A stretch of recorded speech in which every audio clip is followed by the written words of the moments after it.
Good afternoon. This is going to be a fun and memorable celebration today. Thank you all so much for coming to this dedication. I've got to confess, I've never seen this many people squeezed into this small space ever before.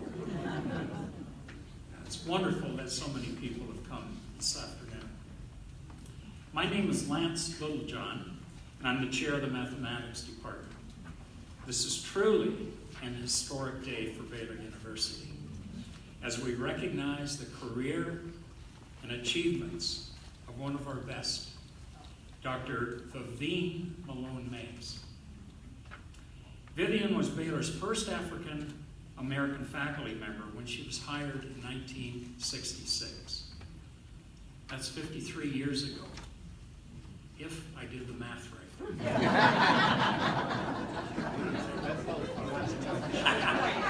I can see some of you out there doing that in your head. No calculators allowed here. Vivienne was also the 5th African-American female to earn her PhD in mathematics in the U.S., which she did from the University of Texas, also in 1966. But she was so much more than the first of this and the 5th of that. She had a distinguished career as an educator, researcher, musician, community leader and organizer, and last but not least, a civil rights leader. It's also been said that she's a trailblazer and a pioneer. Yes, she was both of those too. Vivienne endured countless hardships and racial injustices throughout her life. But each time she was knocked down, she stood up taller and stronger. We purposely picked February, Black History Month, for this celebration. Today we are going to hear from 5 people, including Vivienne's daughter, Patsy Wheeler, who will all talk about Vivienne's remarkable life and career. Now, Patsy recently had rotator cuff surgery, and I know she's still in a lot of pain. So to Patsy and her husband, Alex, who's with us as well, we're so grateful that you're both with us here today. An FYI on the bronze bust. I hope nobody's taken a sneak peek at it yet. It weighs 50 pounds, and it was created by D.J. Bodden, a well-known Utah sculptor. This event is at least a year and a half in the making. I can recall several times sitting and planning with Bob Darden, Steve Gardner, Eric Swanson, Patsy and Alex Wheeler. And then we were amazed at how people came from all 4 corners of campus and off campus to offer their help. So today's celebration is very much indeed the result of a community-wide effort. I do have some special people that I want to thank for their extraordinary help today. The first 2 that I want to thank are Eric Swanson and Carly Thornton. They're over here. Eric is University Library's exhibit curator, and Carly is marketing and communications coordinator. Without their help, their valued advice, their expertise, their artistry, we simply would not be having this event today. These beautiful panels that tell Vivienne's story, they were designed and created by Eric and Carly. I also want to thank Robert Darden, one of our featured speakers today. Bob is well known on and off our campus, and I know that many of you have seen his wonderful articles on Vivienne and her career in various magazines and newspapers. Other than Patsy and Alex, I don't think there's anyone alive today that knows more about Vivienne than Bob. I also wanted to thank Lane Murphy, Senior Marketing Communications Specialist at Baylor University, who also wrote an extraordinary story on Vivienne for the Baylor magazine last spring.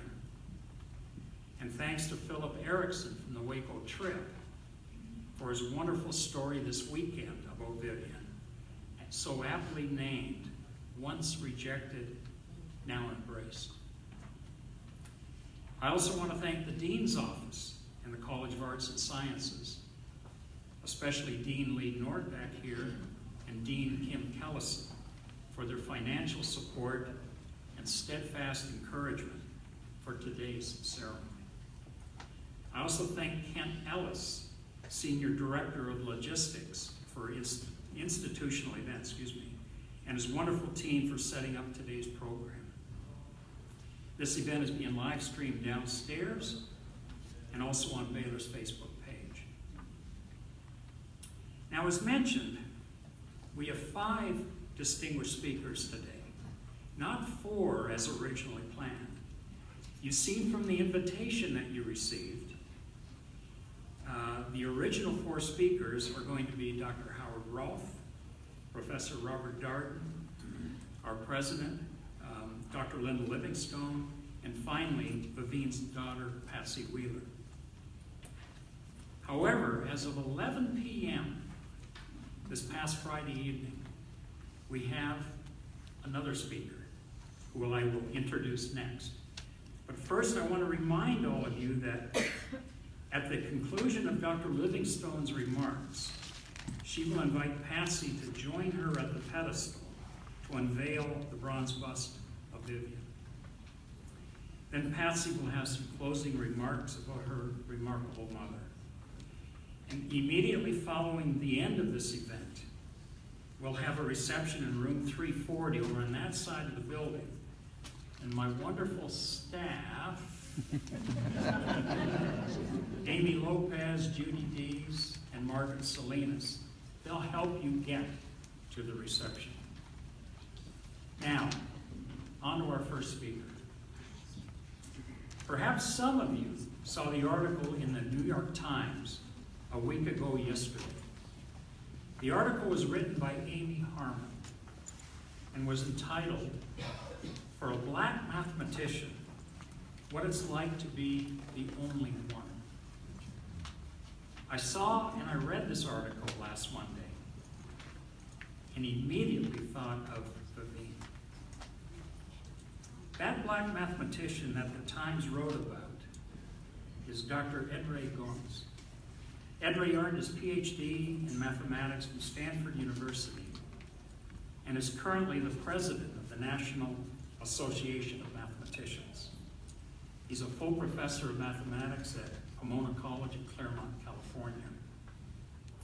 Ladies and gentlemen, Dr. Ed Ray Goins is with us today and is going to say a few words about Vivienne. Would you please help me welcome Dr. Goins?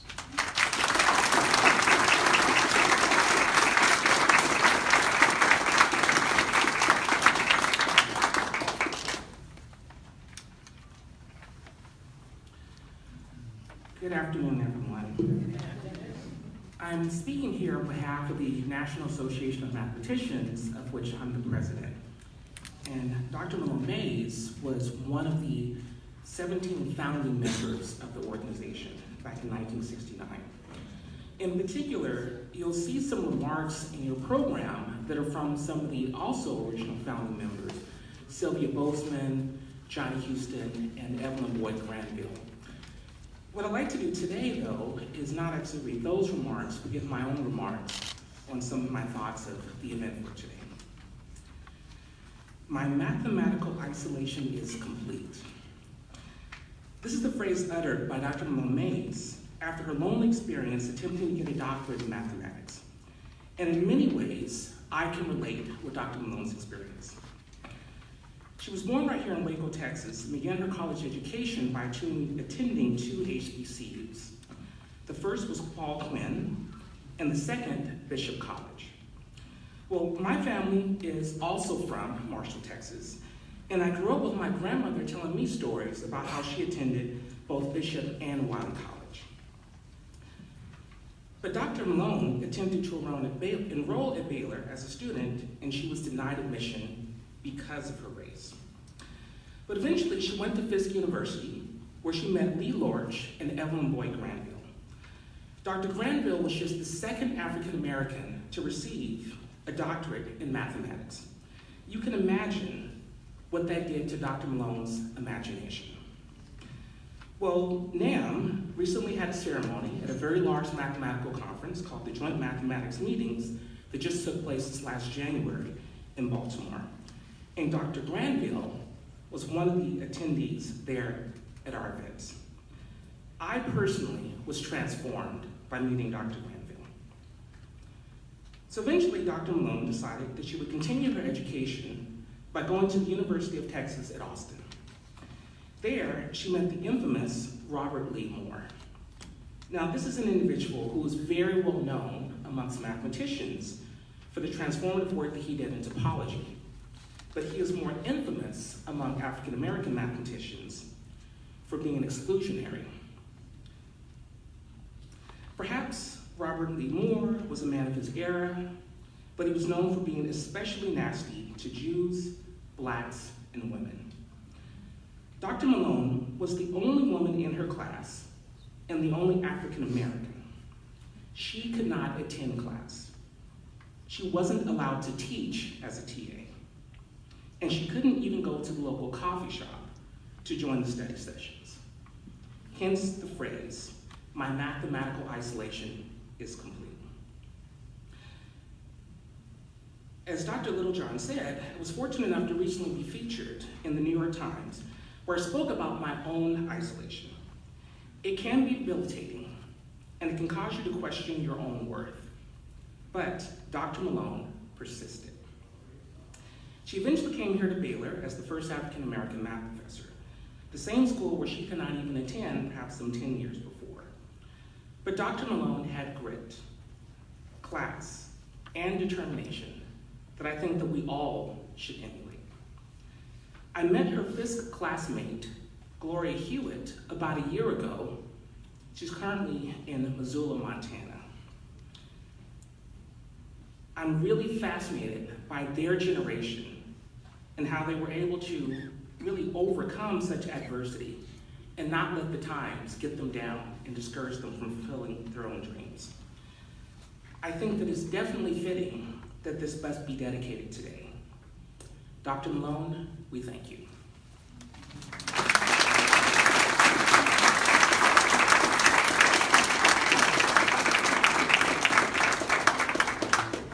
Thank you very much, Edre. Everybody should know that Edre arrived at 2:30 this morning at DFW. He took the red-eye from LA, and he's got to leave shortly after the reception, so thank you so much for coming this evening.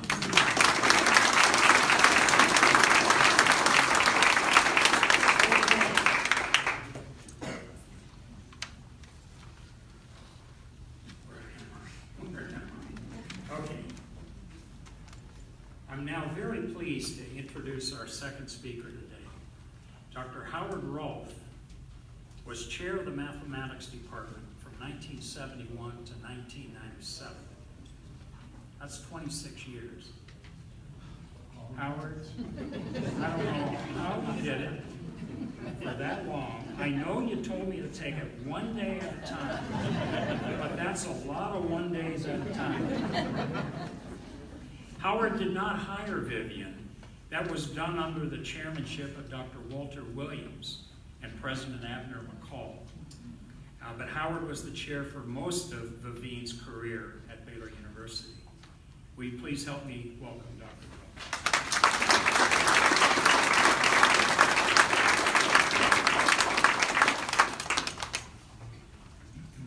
Some of those days were long days, too. Thank you for being here. Dr. Malone-Mayes has been called a pioneer. Now, when I was a kid, a pioneer was somebody who put their stuff in a covered wagon and went west. I don't think Vivienne ever rode in a covered wagon. For her pioneer journey, what she did was to put her purse in her car, drive to the Baylor campus, walk into Patnett Hall, up to the 3rd floor, and teach mathematics. Now, that doesn't sound like a very impressive journey, but in the time and culture of 1966, that was a significant journey when she became the first African-American to faculty at Baylor University. I got to know her as a faculty member. We discussed our courses and our students, and we became friends.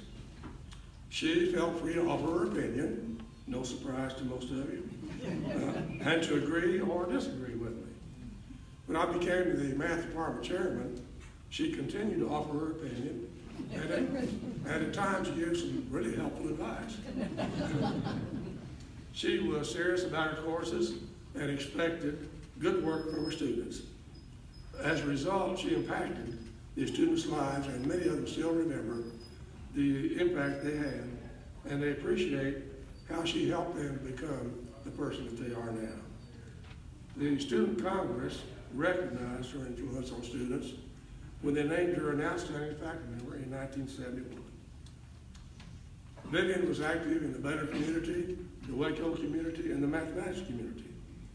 She was an active member of the Texas section of the Mathematics Association of America, a member of the Texas High School Lecture Program, and a member of the Association of Women in Mathematics.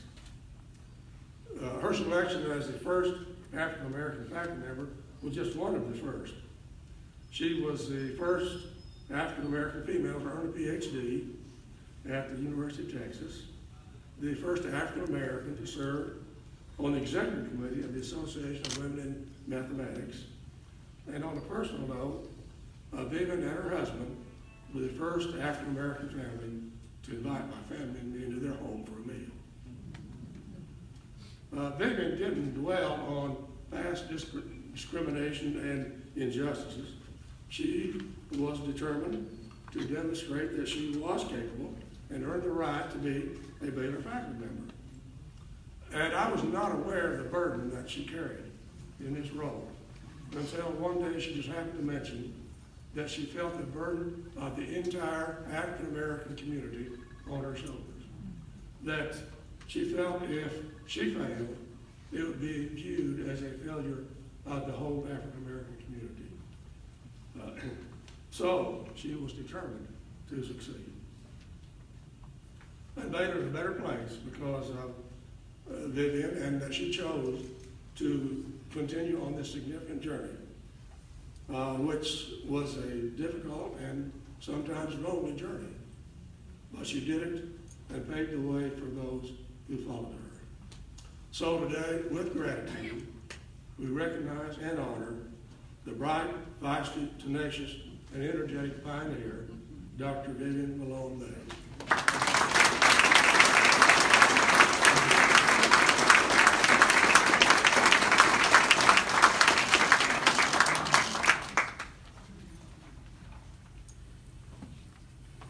Thank you, Howard. Between remarks from our speakers today, I was going to read the wonderful responses I've received from our math alumni, former students, colleagues, and friends of Vivienne.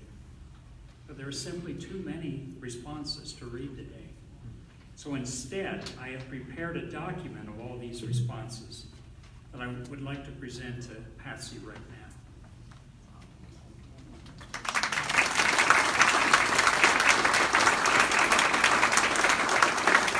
7 pages of responses. We'd be going till 6 o'clock tonight. Our next speaker is Robert Darden, professor in the Department of Journalism, Public Relations, and New Media. Among many other recognitions, Bob is a past recipient of one of Baylor's highest honors, the Cornelia Marshall Smith Award. He's also the author of more than 24 books and hundreds of magazine articles, and is the director of Baylor's Black Gospel Music Restoration Project. Let's welcome Bob.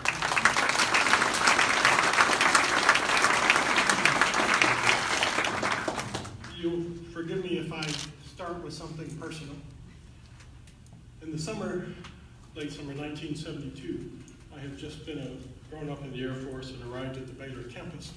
The Air Force had been integrated with its founding, so I had grown up in and out of the houses of my African-American friends.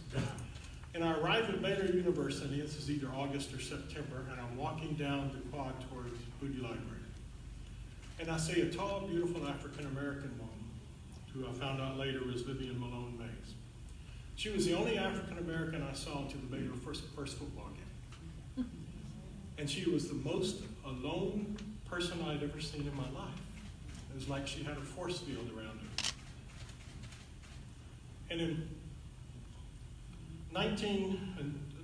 2017 in August, I was working on an article on the only African-American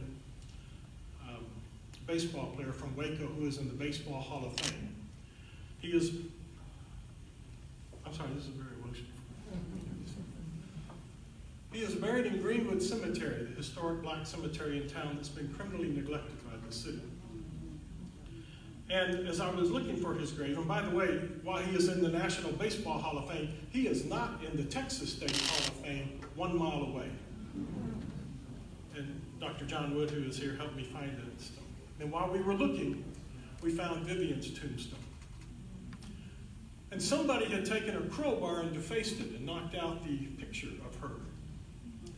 And I stood there, and all I could think of was Vivienne that day in August in 1772. And all I could think was, this will not pass. So I called Dr. Steve Gardner.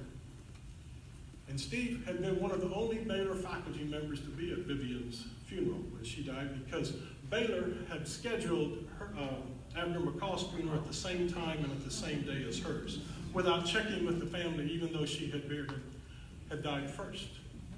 And a tiny handful of Baylor people. And I can't offer you an apology for that, but I wish I could. And Steve found the Wheelers, and we began meeting, and the first thing we did was meet with Lance, who said, yes, whatever we can do, let's do. And then met with Dean North and Dean Kellison, and they said, yes, whatever we can do. Now, there are those who say I have trouble with authority. Not probably. Where that got started. And with each meeting that we had over the next year and a half, I learned patience, but it moved forward. And this bust is the end of a year-long quest, but it's really only a end of the most recent civil rights movement that continues even through today. Because in the year 2019, we don't have any African-American administrators at Baylor. We have less than 7% African-American faculty at Baylor. It was just in the last month that the first African-American female was named the chair of the Department of Baylor University, my colleague, Dr. Vivienne Malone-Mayes.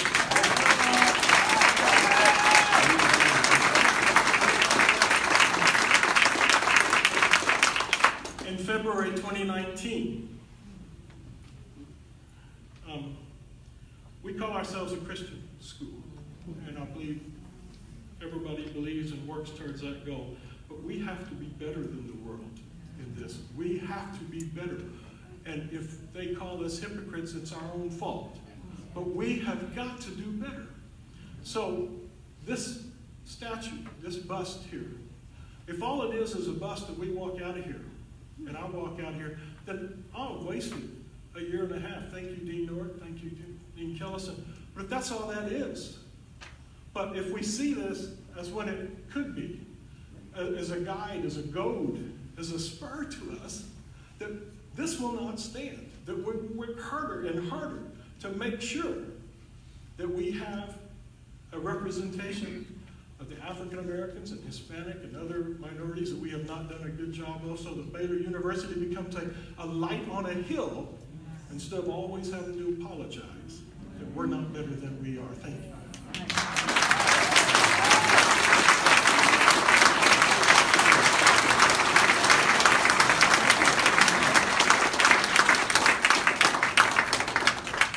Wonderful, wonderful work. Thank you. Thanks very, very much for this.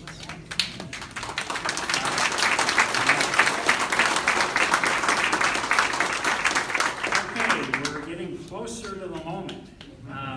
I just wanted to remind everyone, so at the conclusion of Dr. Livingstone's remarks, she will invite Patsy up to the pedestal to unveil the bust.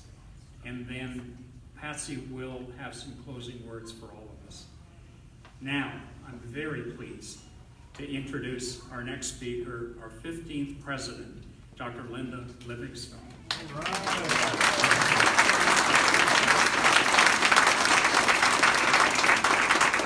Dr. Livingstone took the helm of our university in June of 2017. Prior to returning to Baylor, she was Dean and Professor of Management at the George Washington University School of Business from 2014 to 2017. She was also Dean of Pepperdine University School of Business Management from 2002 to 2014. Prior to that, of course, she was a faculty member of Baylor University from 1991 to 2002, serving in the Department of Management and then as Associate Dean of Graduate Programs in the Hancomer School of Business. Please help me welcome President Livingstone.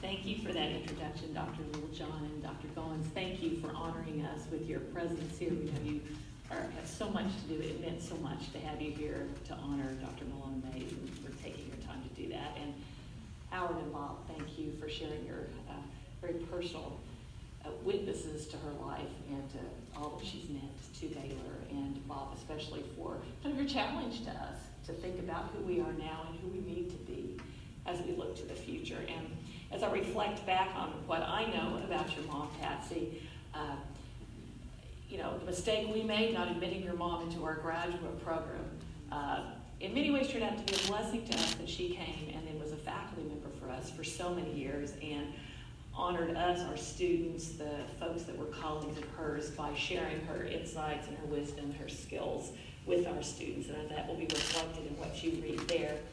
But as Professor Darden mentioned, we still have a long ways to go. We actually just went through the process of reviewing our yearbooks, as many universities have, and we have some reflections in there that are not what we want to be a representation of who we are at Baylor in terms of the way blacks and others were represented in our yearbooks, and the blackface and some of the Klan representations. And we do have a long ways to go, and I think that's why doing these kinds of things is so important, so that we can reflect back and sort of acknowledge where we've made mistakes and what we've done wrong, and recognize that what was our history doesn't have to be our future and where we're going. And it is through these experiences that we can change and we can do better and we can make a difference, not just for us, but for our students. They're going to go out and touch thousands of lives in the years ahead, and we have to help them understand that much of what's represented in the history of our university and others isn't what we want to be represented in their lives or in our university as we go forward. And as I reflect, you've heard about Dr. Malone-Mayes and what a scholar she was, a great mathematician, an activist. She was very involved in her church, was a church leader, she was a community leader. So many things that she did that made such a difference in so many people's lives. They're a wonderful example to us today. But I think more than the things that she did was the person that she was and the values that she represented. And I think I'm especially touched by her bravery and her courage through extremely challenging times to stand up for what she believed in, to do it with pride and grace, and to really stand up for justice in the midst of extreme persecution and not an easy time to do that. And so I am personally and deeply humbled by her example and by what she represented. And I'm really committed here at Baylor that we honor her legacy by having that same level of bravery and courage as she did to continue that quest for justice that she did so well and made such an impact on. And so we thank you, Patsy, for being here. We're so appreciative of the impact your mother had on this university and the example she is for us for what we can do to make this a better place as we look to the future. So Thank you, and thank you for allowing me to be a part of this wonderful ceremony today. Thank you.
On behalf of my mom, my husband Alex, and our family, we would like to say thank you to Baylor University and Dr. Linda Livingstone.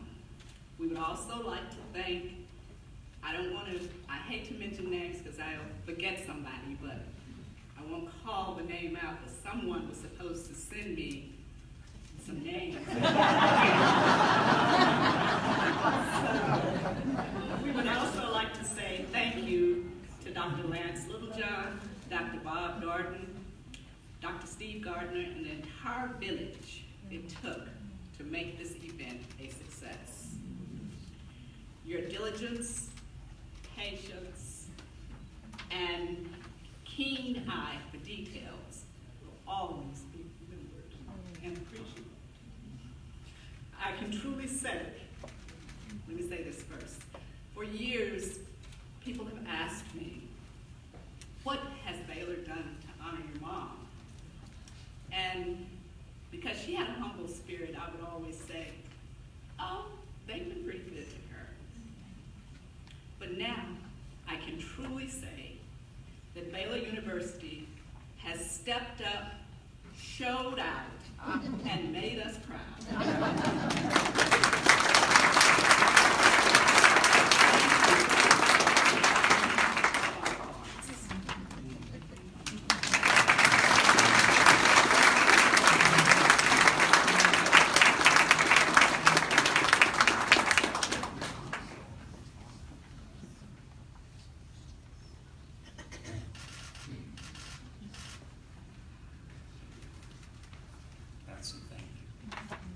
Thank you very, very much. I think we should thank all of the speakers today and then get over to that side of the building for some food and drink. Thanks, everybody. Very, very much.